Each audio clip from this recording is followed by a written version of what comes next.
নমস্কাৰ প্ৰিয় দৰ্শক, প্ৰজ্ঞান ইউনিভাৰ্ছ চেনেলত আপোনালোকক সকলোকে আন্তৰিক অভিনন্দন আৰু স্বাগতম জনাইছোঁ।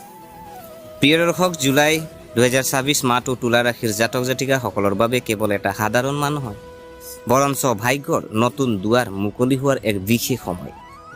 বহুদিন ধৰি যিসকল জাতক জাতিকা নিজৰ জীৱনত উন্নতি, সফলতা, ধন সম্পদ, কৰ্মক্ষেত্ৰত অগ্ৰগতি অথবা কোনো শুভ খবৰৰ অপেক্ষা কৰি আছিল, তেওঁলোকৰ বাবে এই মাহে কঢ়িয়াই আনিব পাৰে একাধিক সুখবৰ। জ্যোতিষশাস্ত্ৰ অনুসৰি জুলাই মাহত গ্ৰহ নক্ষত্ৰৰ অৱস্থান এনেধৰণে গঠিত হৈছে, যাৰ প্ৰভাৱ তুলা ৰাশিৰ জীৱনত গভীৰভাৱে অনুভৱ হ'ব। কিছুমান অসম্পূৰ্ণ কাম সম্পূৰ্ণ হ'ব পাৰে, আৰ্থিক অৱস্থাত উন্নতি আহিব পাৰে আৰু বহুদিনৰ পৰা বন্ধ হৈ থকা সৌভাগ্যৰ দুৱাৰ পুনৰ খোল খাব পাৰে। কিন্তু ইয়াৰ লগতে কিছুমান ক্ষেত্ৰত সাৱধান হোৱাটো অতি প্ৰয়োজনীয়, কাৰণ সামান্য ভুল সিদ্ধান্তই ডাঙৰ সুযোগ হাতৰ পৰা হেৰুৱাব পাৰে। গতিকে আপুনি জানিব বিচাৰে জুলাই 2024 যি আপোনাৰ স্বাস্থ্য, ধন সম্পত্তি, চাকৰি, ব্যৱসায়, শিক্ষা, প্ৰেম, বিবাহিত জীৱন, সন্তান, পৰিয়াল আৰু ভাগ্যৰ অৱস্থা কেনেকুৱা থাকিব, তেন্তে এই ভিডিঅ'টো একেবাৰে শেষলৈকে চাব, কিয়নো এই ৰাশিফলৰ মাজতে লুকাই আছে আপোনাৰ আগন্তুক দিনবোৰৰ বহু গুৰুত্বপূৰ্ণ সংকেত। তেন্তে আহক আৰু সময় নষ্ট নকৰি আৰম্ভ কৰোঁ তুলা ৰাশিৰ যি জুলাই মাহৰ বৃহৎ মাহেকীয়া ৰাশিফল। গতিকে আহকচোন ভিডিঅ'টো আৰম্ভ কৰোঁ। প্ৰিয় দৰ্শক, তুলা ৰাশিৰ শাসক গ্ৰহ হৈছে শুক্ৰ, যাক সৌন্দৰ্য, প্ৰেম, শিল্প, আৰাম আৰু ভাৰসাম্য কাৰক হিচাপে গণ্য কৰা হয়। 2024 চনৰ জুলাই মাহত হোৱা গ্ৰহৰ প্ৰভাৱে আপোনাৰ জীৱনক এক নতুন দিশ দিব। এই মাহতে আপোনাক আপোনাৰ সপোন বাস্তৱায়িত কৰাৰ, আপোনাৰ আৰ্থিক অৱস্থা শক্তিশালী কৰাৰ আৰু সম্পৰ্ক উন্নত কৰাৰ সুযোগ প্ৰদান কৰিব। এই মাহৰ গ্ৰহৰ অৱস্থানৰ প্ৰভাৱ। এই মাহত সূৰ্য, শুক্ৰ, বুধ আৰু অন্যান্য গ্ৰহৰ অৱস্থানে আপোনাৰ ব্যক্তিত্ব ইতিবাচক পৰিৱৰ্তন আনিব পাৰে। আপুনি আগতকৈ অধিক আত্মবিশ্বাস অনুভৱ কৰিব। আপোনাৰ সিদ্ধান্ত গ্ৰহণৰ ক্ষমতা বৃদ্ধি পাব। বহুদিনৰ পৰা স্থগিত ৰাখি থকা কামবোৰ সম্পূৰ্ণ কৰাৰ সুযোগ পাব। অৱশ্যে কিছুমান পৰিস্থিতি ধৈৰ্য ৰখাটো অতি প্ৰয়োজন হ'ব। খৰখেদাকৈ লোৱা সিদ্ধান্তই ভৱিষ্যতে সমস্যাৰ সৃষ্টি কৰিব পাৰে। গতিকে প্ৰতিটো খোজ সাৱধানে আগবাঢ়ক। স্বাস্থ্য যদি চাওঁ, স্বাস্থ্যৰ দৃষ্টিকোণৰ পৰা 2024 চনৰ জুলাই মাহটো স্বাভাৱিকতকৈ ভাল হ'ব। যদি আপুনি যোৱা কেইমাহমানৰ পৰা কোনো ধৰণৰ ৰোগ বা দুৰ্বলতাত ভুগি আছে, তেন্তে সকাহ পোৱাৰ লক্ষণ দেখা গৈছে। আপোনাৰ শৰীৰটো নতুন শক্তিৰে ভৰি পৰিব। সোনকালে হাৰ পাই ব্যায়াম কৰিলে বিশেষভাৱে উপকাৰী হ'ব। যোগ আৰু প্ৰাণায়ামে আপোনাৰ মানসিক আৰু শাৰীৰিক স্বাস্থ্য শক্তিশালী কৰিব। উচ্চ কামৰ চাপে কেতিয়াবা ভাগৰুৱা হ'ব পাৰে, কিন্তু পৰ্যাপ্ত জিৰণি ল'লে এই সমস্যা দূৰ হ'ব।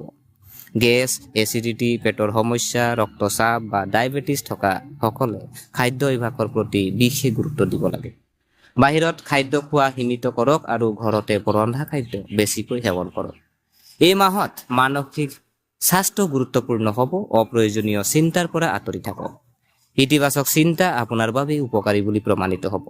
মাহৰ শেষৰ সপ্তাহত সৰু সৰু স্বাস্থ্যজনিত সমস্যাই আপোনাৰ আমনি কৰিব পাৰে। গতিকে কোনো লক্ষণক আওকাণ নকৰিব। প্ৰিয় দৰ্শক, এতিয়া জানো আহক বিত্তীয় ৰাশিফল। আৰ্থিকভাৱে 2024 চনৰ জুলাই মাহটো তুলা ৰাশিৰ বাবে অতি শুভ মাহ বুলি প্ৰমাণিত হ'ব পাৰে। দীৰ্ঘদিন ধৰি ৰখা ধন আদায় হোৱাৰ সম্ভাৱনা আছে। ব্যৱসায়িক লাভ বৃদ্ধি পাব আৰু নিয়োজিত ব্যক্তিসকলে তেওঁলোকৰ আয় বৃদ্ধি হোৱা দেখিব পাৰে। যদি আপুনি আগতে কোনো আঁচনিত বিনিয়োগ কৰিছে, তেন্তে ভাল লাভৰ সম্ভাৱনা আছে। ষ্টক মাৰ্কেট, সম্পত্তি আৰু অন্যান্য বিনিয়োগ খণ্ডত চিন্তাশীল বিনিয়োগে ভৱিষ্যতে ভাল ফলাফল দিব পাৰে। চৰকাৰী কামৰ লগত জড়িত জাতক জাতিকাসকলে বিশেষ সুবিধা লাভ কৰাৰ সম্ভাৱনা আছে। যদি আপুনি চৰকাৰী ধন পৰিশোধ বাকী আছে, তেন্তে মুক্তিৰ লক্ষণ দেখা গৈছে। টকা উপাৰ্জন নতুন সুযোগ উন্মেষ ঘটিব। আনকি কিছুমানে অতিৰিক্ত উপাৰ্জনৰ উৎস লাভ কৰিব পাৰে। অৱশ্যে খৰচ নিয়ন্ত্ৰণ কৰাটো প্ৰয়োজনীয় হ'ব, কিয়নো অভাৱনীয় ডাঙৰ খৰচৰ সৃষ্টি হ'ব পাৰে। মাহৰ মাজভাগত কোনো গুৰুত্বপূৰ্ণ আৰ্থিক সিদ্ধান্ত লোৱাৰ আগতে অভিজ্ঞ মানুহৰ পৰামৰ্শ নিশ্চয় ল'ব।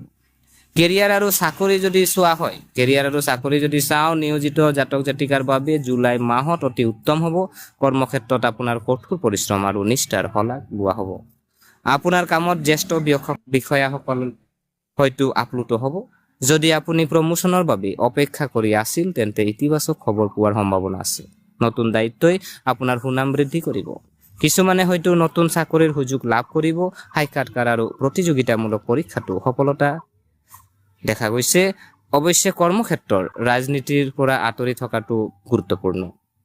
কিছুমানে আপোনাৰ বিৰুদ্ধে ভুল ধাৰণা সৃষ্টি কৰিবলৈ চেষ্টা কৰিব পাৰে, কিন্তু আপোনাৰ সততা আৰু দক্ষতাৰ আপোনাক সুৰক্ষা দিব। সহকৰ্মীসকলৰ সৈতে ভাল সম্পৰ্ক বজাই ৰাখক। দলীয় কামে আপোনাক অধিক সফলতা কঢ়িয়াই আনিব। ব্যৱসায়িক ৰাশিফল যদি চাওঁ, এই মাহটো ব্যৱসায়িকসকলৰ বাবে লাভজনক হ'ব। নতুন ক্লায়েণ্ট যোগ কৰা হ'ব পাৰে আৰু আপুনি বৰ্তমানৰ ক্লায়েণ্টৰ পৰাও ভাল সমৰ্থন লাভ কৰিব। যদি আপুনি নতুন ব্যৱসায় আৰম্ভ কৰাৰ পৰিকল্পনা কৰিছে তেন্তে সময় অনুকূল যেন লাগে। ব্যৱসায় সম্প্ৰসাৰণৰ বাবেও এই মাহটো ভাল বুলি ধৰিব পাৰি। অনলাইন ব্যৱসায়, শিক্ষা, ফেশ্বন, সৌন্দৰ্য, সংবাদ মাধ্যম, বিপণন আৰু প্ৰযুক্তিৰ সৈতে জড়িতসকলে উল্লেখযোগ্য সুবিধা লাভ কৰাৰ আশা কৰা হৈছে। মাহটোৰ শেষৰ কেইদিনমানত এটা ডাঙৰ ব্যৱসায়িক চুক্তি চূড়ান্ত হ'ব পাৰে, যিটো ভৱিষ্যতে লাভজনক বুলি প্ৰমাণিত হ'ব। শিক্ষাৰ দিশ যদি চাওঁ, এই মাহত ছাত্ৰ ছাত্ৰীৰ বাবে মিশ্ৰিত ফলাফল আহিব। পঢ়া শুনাত সফলতা লাভ কৰিবলৈ তেওঁলোকে অধিক কষ্ট কৰিব লাগিব। উচ্চ শিক্ষা গ্ৰহণ কৰাৰ ছাত্ৰ ছাত্ৰীসকলে কিছু প্ৰত্যাহ্বানৰ সন্মুখীন হ'ব পাৰে। বিদেশত অধ্যয়ন পৰিকল্পনা কৰা সকলে নিজৰ নথিপত্ৰৰ ক্ষেত্ৰত সাৱধান হ'ব লাগে। আইন, অভিযান্ত্ৰিক, চিকিৎসা আৰু কাৰিকৰী শিক্ষা গ্ৰহণ কৰা ছাত্ৰ ছাত্ৰীসকলে অতিৰিক্ত প্ৰচেষ্টা চলাব লাগিব। একাগ্ৰতা বজাই ৰখাটোৱে হ'ব পাৰে এই মাহত আটাইতকৈ ডাঙৰ প্ৰত্যাহ্বান। ছ'চিয়েল মিডিয়া আৰু অপ্ৰয়োজনীয় কাম কাজৰ পৰা আঁতৰি থাকক। যদি আপুনি প্ৰতিযোগিতামূলক পৰীক্ষাৰ বাবে প্ৰস্তুতি চলাইছে তেন্তে নিয়মীয়া অনুশীলন আৰু সময় ব্যৱস্থাপনা আপোনাৰ সফলতাৰ মূল চাবিকাঠি হ'ব। প্ৰেম আৰু বৈবাহিক জীৱন যদি চাওঁ, প্ৰেমৰ সম্পৰ্কৰ বাবে মাহটো বহুত ভাল হ'ব। সম্পৰ্কত থকাসকলে মধুৰতা বৃদ্ধি অনুভৱ কৰিব। আপোনাৰ সংগীৰ সৈতে অধিক সময় কটাবলৈ সুযোগ পাব। পাৰস্পৰিক বুজাবুজি আৰু বিশ্বাস শক্তিশালী হ'ব। বিবাহৰ যোগ্যসকলে ভাল সম্পৰ্ক বিচাৰি পোৱাৰ সম্ভাৱনা থাকে। পৰিয়ালৰ সন্মতি সাপেক্ষে বিবাহ চূড়ান্ত কৰিব পাৰি। বিবাহিত জাতক জাতিকাৰ জীৱনত সুখ আৰু শান্তি অনুভৱ কৰিব। আপোনাৰ পত্নীৰ সমৰ্থনে আপোনাক প্ৰতিটো ক্ষেত্ৰতে আগবাঢ়ি যোৱাত সহায় কৰিব। কিন্তু মাহৰ শেষত সপ্তাহত সৰু সৰু কথাক লৈ মতানৈক্যৰ সৃষ্টি হ'ব পাৰে। ধৈৰ্য আৰু বুজাবুজিৰ পৰিস্থিতি চম্ভালিব ভাল হ'ব। পাৰিবাৰিক জীৱন, পৰিয়ালৰ দৃষ্টিকোণৰ পৰা এই মাহটো অত্যন্ত শুভ আৰু ঘৰৰ পৰিৱেশ সুখেৰে ভৰি পৰিব। পৰিয়ালৰ সদস্যৰ মাজত প্ৰেম আৰু সম্প্ৰীতি বিৰাজ কৰিব। লগতে এক শুভ অনুষ্ঠানৰ আয়োজন কৰাৰ সম্ভাৱনা আছে। আপুনি আপোনাৰ পিতৃ মাতৃৰ আশীৰ্বাদ লাভ কৰিব। পৰিয়ালৰ বয়োজ্যেষ্ঠসকলৰ পৰামৰ্শ লাভজনক বুলি প্ৰমাণিত হ'ব।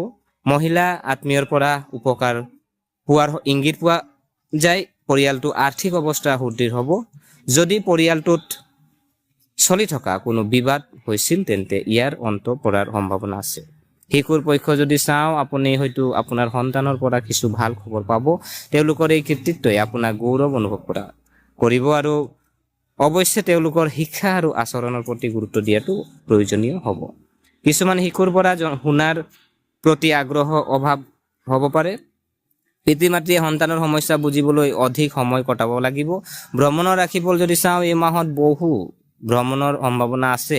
এই ভ্ৰমণৰ বেছিভাগেই কৰ্ম, ব্যৱসায় বা পৰিয়ালৰ কাৰণত হ'ব পাৰে।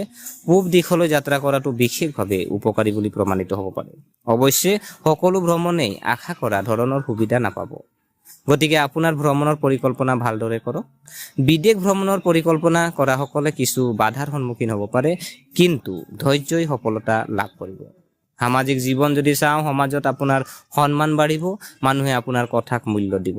ধৰ্মীয় আৰু সামাজিক অনুষ্ঠানত অংশগ্ৰহণ কৰাৰ সুযোগ পাব। আপুনি নতুন মানুহৰ সৈতে সংযোগ স্থাপন কৰিব, যিসকলে ভৱিষ্যতে উপকাৰী বুলি প্ৰমাণিত হ'ব পাৰে। আপোনাৰ জনপ্ৰিয়তা বাঢ়িব আৰু মানুহে আপোনাৰ প্ৰতি আকৰ্ষিত হ'ব। আধ্যাত্মিক জীৱন যদি চাওঁ, আধ্যাত্মিক কাম কাজৰ প্ৰতি আপোনাৰ প্ৰৱণতাত এই মাহত বাঢ়িব পাৰে। মন্দিৰ ভ্ৰমণ, প্ৰাৰ্থনা, ধৰ্মীয় কাম কাজৰ প্ৰতি আগ্ৰহ বাঢ়িব। আধ্যাত্মিক অভ্যাসে আপোনাক মানসিক শান্তি প্ৰদান কৰিব। আপোনাৰ কাৰ্য আপুনি বিশেষ সুবিধা কঢ়িয়াই আনিব আপোনাৰ কাম কাজত। আৰু বিশেষ সাৱধানতা যদি চাওঁ, এই মাহত কোনো খৰখেদাকৈ সিদ্ধান্ত ল'ব নালাগে। কাকো অন্ধভাৱে বিশ্বাস নকৰিব। সৰু সৰু স্বাস্থ্যজনিত সমস্যাবোৰক আওকাণ নকৰিব। আপোনাৰ খৰচ নিয়ন্ত্ৰণ কৰক। কৰ্মক্ষেত্ৰৰ ৰাজনীতিৰ পৰা আঁতৰি থাকক। আপোনাৰ শুভ ৰং যদি চাওঁ, বগা, গোলাপী আৰু পাতল নীলা। আপোনাৰ বাবে শুভ হ'ব। আপোনাৰ শুভ নম্বৰ যদি চাওঁ 6, 15, 24 আৰু 33 আপোনাৰ বাবে শুভ সংখ্যা। আৰু মাহেকৰ আমি যদি মাহেকীয়া যদি আমি প্ৰতিকাৰ চাওঁ, প্ৰতি শুকুৰবাৰে আপুনি লক্ষ্মী দেৱীক পূজা কৰক। যিহেতু আমি লক্ষ্মী দেৱীৰ তুলা ৰাশিৰ ওপৰত আমি কৈয়ে থাকোঁ, লক্ষ্মী দেৱীক পূজা কৰক, শ্ৰী সূক্ত পাঠ কৰক আৰু দুখীয়া পাৰিলে আপুনি খুৱাওক।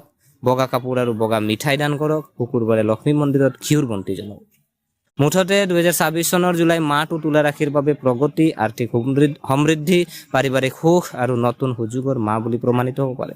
কিছুমান প্ৰত্যাহ্বান নিশ্চয় আহিব, কিন্তু আপোনাৰ বুজাবুজি, কঠোৰ পৰিশ্ৰম আৰু ইতিবাচক চিন্তাই আপোনাক সফলতা কঢ়িয়াই আনিব। স্বাস্থ্য আৰু শিক্ষাৰ ক্ষেত্ৰত কিছু অতিৰিক্ত সাৱধানতা অৱলম্বন কৰিব লাগিব। যদি আপুনি ধৈৰ্য, কঠোৰ পৰিশ্ৰম, ঈশ্বৰৰ ওপৰত বিশ্বাস বজাই ৰাখে, তেন্তে এই মাহতে আপোনাৰ জীৱনত বহুতো শুভ পৰিৱৰ্তন আনিব। গতিকে প্ৰিয় দৰ্শক, আশা কৰিছোঁ আপোনালোকে ভিডিঅ'টো চাই ভাল পালে। যদি এই ভিডিঅ'ই আপোনাক কিঞ্চিত মানুহ লাভান্বিত কৰিলে, তেনেহ'লে ভিডিঅ'টো লাইক কৰিব আৰু যিমান পাৰে ভিডিঅ'টো শ্বেয়াৰ কৰিব আৰু কমেণ্ট বক্সত জয় মাতা দি, ৰাধে ৰাধে, হৰ হৰ মহাদেৱ যি লিখে আপোনালোকে কমেণ্ট এটা কৰিব। আৰু আমাৰ চেনেলটো যদিহে ছাবস্ক্ৰাইব কৰা নাই, অনুগ্ৰহ কৰি এনে ভিডিঅ' পাই থাকিবৰ কাৰণে আমাৰ চেনেলটো ছাবস্ক্ৰাইব কৰি আমাক উৎসাহিত কৰিব বুলি আশা থাকিলে পুনৰ লগ পোৱাৰ প্ৰতিশ্ৰুতিৰে আজিলৈ বিদায় মাগিলোঁ। ধন্যবাদ।